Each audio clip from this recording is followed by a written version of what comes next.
Hi guys, this is part 2 of my going through chapter 7, which is on product. I'm going to do 7.4 and 7.5. Don't worry about 7.6. I've accidentally highlighted it in the summary section. Just ignore it. I'm not asking any exam questions on that. Now, we get to the fun part, branding. To tell you how important branding is, years ago there was a video where you had teenagers from across the world that were so into their brands that the study pretty much said they could communicate to each other their needs without any understanding of their language by calling brand names. So if they were thirsty, Coca-Cola. If they were hungry, they could say McDonald's. They could gesture a car, BMW, to get across. They had this universal language of branding. And it was surprising that in terms of their purchasing brand preference, that even though they were in different continents, they very much looked at brands the same way. So look guys, we get what brands are. We've been looking at them for years. The official definition, multiple choice stuff. Brand refers to a collection of symbols, name, logo, slogan, design, to create an image in the customer's mind that differentiates a product from a competitor's brand. We know it. You see a Mercedes emblem, BMW, Coca-Cola. You look at, there's even a game called Logo, which we play at home. We know what brands are. This is where we spend a fortune investing our marketing budget to perpetuate a brand's positive image in someone's mind, right? Brand image is literally the set of beliefs. Adidas, to me, best sporting brand. It's functional, it's great. Nike, not a fan. But you guys, I know, have a different view. Word of mouth. I mean, one interesting set of beliefs is you can ask people, have a look at a product. And they'll go, oh, that's nice. And then you tell them what brand it is, and they go, that's garbage. It's like, hang on, you just said without knowing what the brand is, you like the product, now you don't. Brands are a powerful thing that really are the part of the heart of marketing. Now, the brand name, guys, I've loaded up a TEDx. It's a 5-minute video on brand names in the Moodle book. It's well worth looking at it. We get it. Brand names are brand names. Now, brand equity, this is big because when you look at brand equity, we look at how much is it worth for someone to buy the business. And usually the key thing is having that name, it's how much repeat purchase is generated because of the company and who it is. Like Coca-Cola is worth billions upon billions. Its manufacturing plants aren't worth that if you were going to build them from scratch. But it is the cash flow that they generate and the attention and the fact that it's instantly recognizable around the world. You go, oh yeah, it's Coca-Cola. BMW, it's a BMW.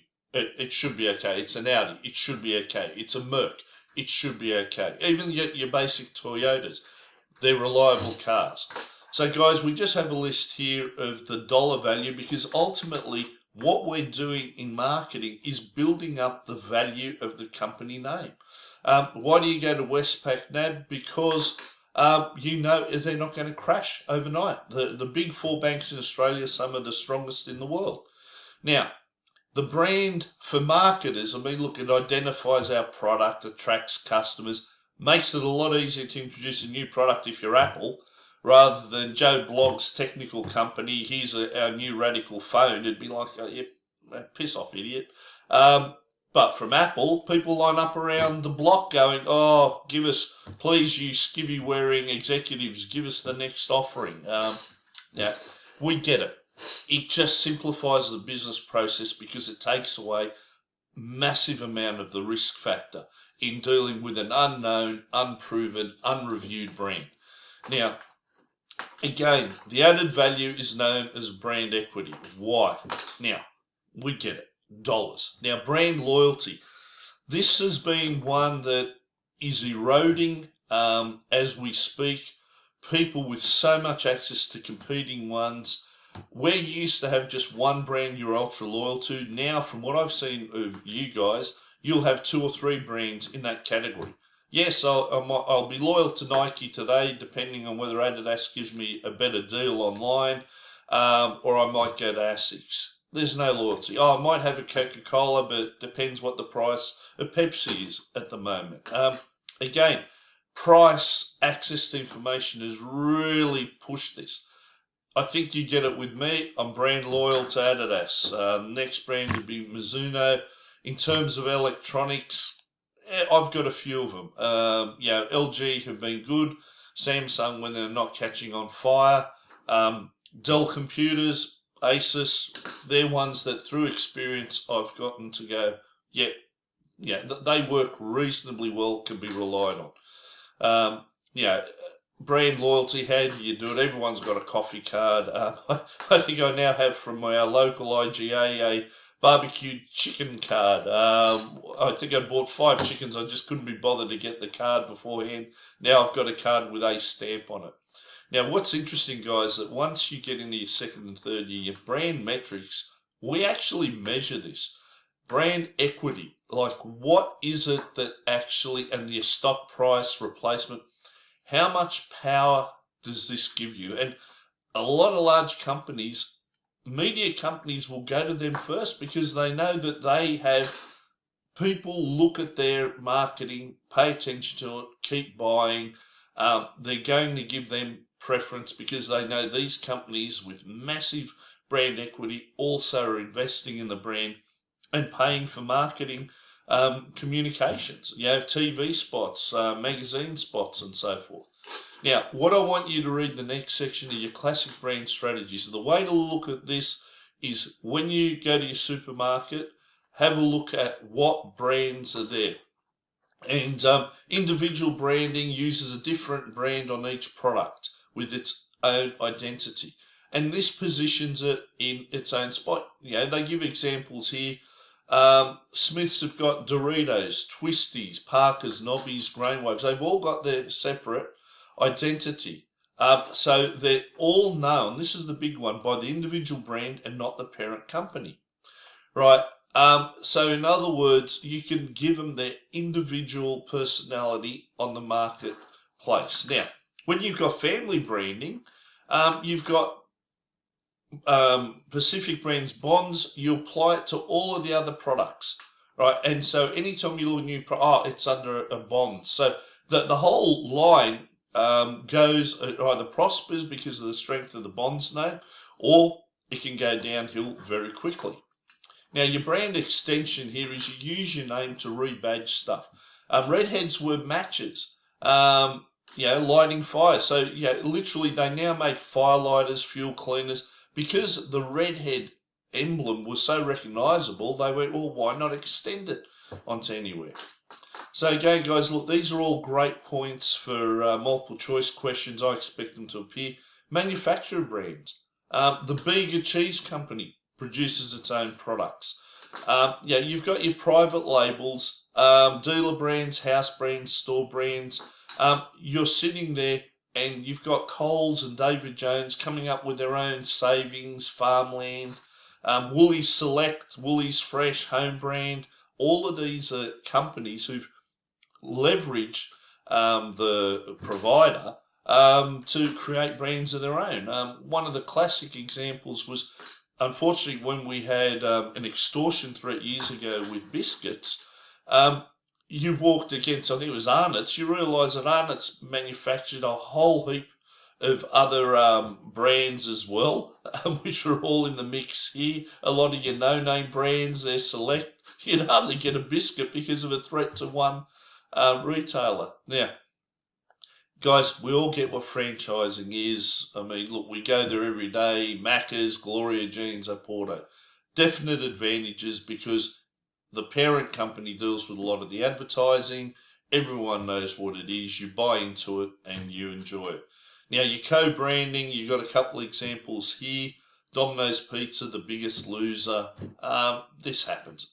If I were you, I'd try to go through all of these definitions and just try to put your own examples here.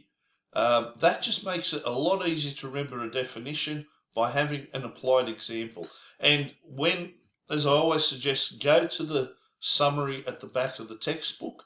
And it's got I had to read over it. It looks really good in terms of the key concepts. Just put some examples down. It just makes it so much easier to remember when you're sitting in the exam. So, all right, we've got that. This gave me a laugh, guys. Can you pronounce it? I didn't realise this happened. Ferrero in 2015 were telling us how to pronounce Nutella. I take particular offence at anyone telling anyone in Australia how to pronounce it. We'll pronounce it the way we want. And I had a laugh at this. Hogarden. I'm not commenting on that. Hogarden. IKEA. Again. Hyundai. It's supposedly Hyundai. Who cares? We're Australian. We do what we want. What is it? Adidas. No, it's Adidas. That's it. There's a twang there. That's how I'm pronouncing it. Yeah, this is just interesting, but doesn't matter. The fact that we remember these names and how quickly we remember it is another story.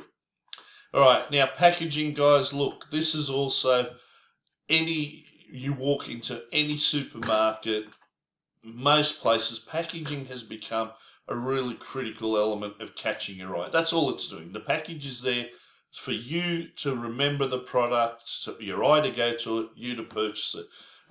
The biggest bullshit on the planet, you've just eaten 4 million of them, a Ferrero Rocher. It's a Nutella ball with a bit of nuts dipped in chocolate. And the packaging there has been spectacularly successful. Right, again, even I'll eat them. And I didn't particularly like them, but we just, for a present, the packaging, it showed its class. You love someone, give them Ferrero Rocher. I mean, here you got a toilet duck. Most of you have got that.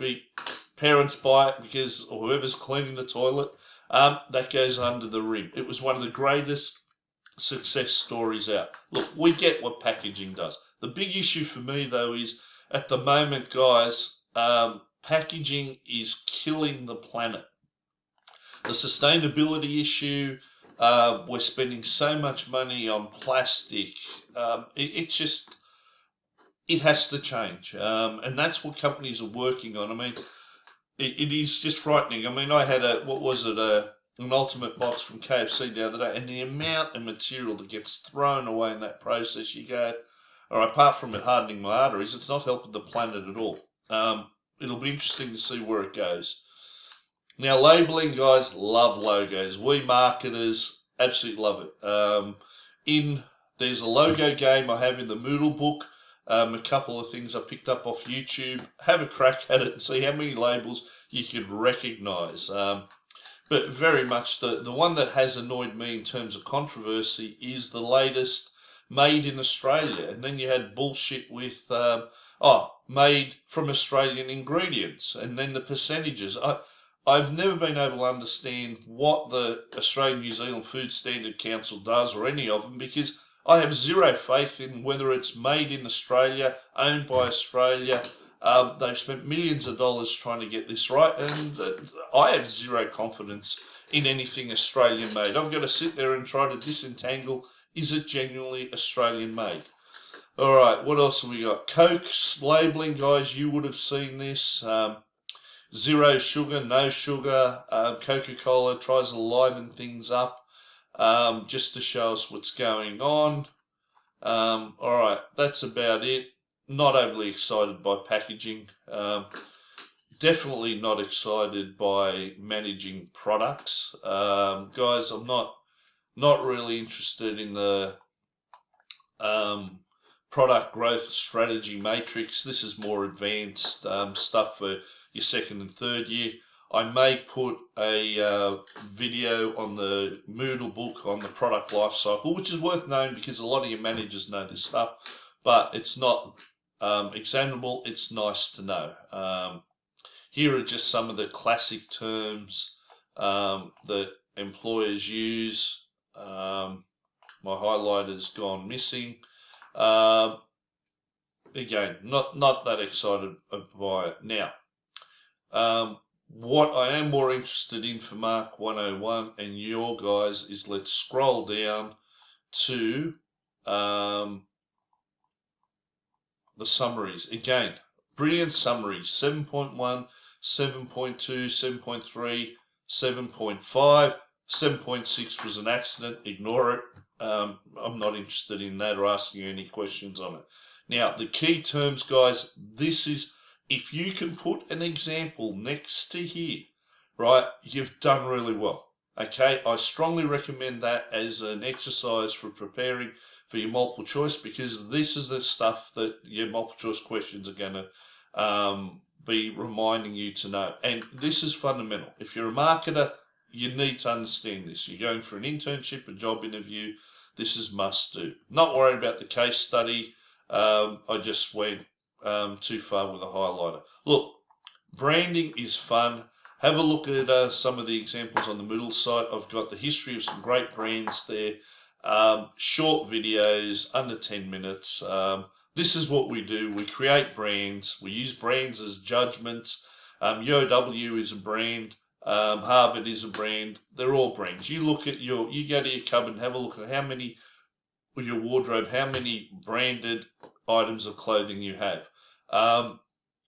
It's just an interesting exercise. Brands, they help define who we are, what we like. Yeah, it is marketing.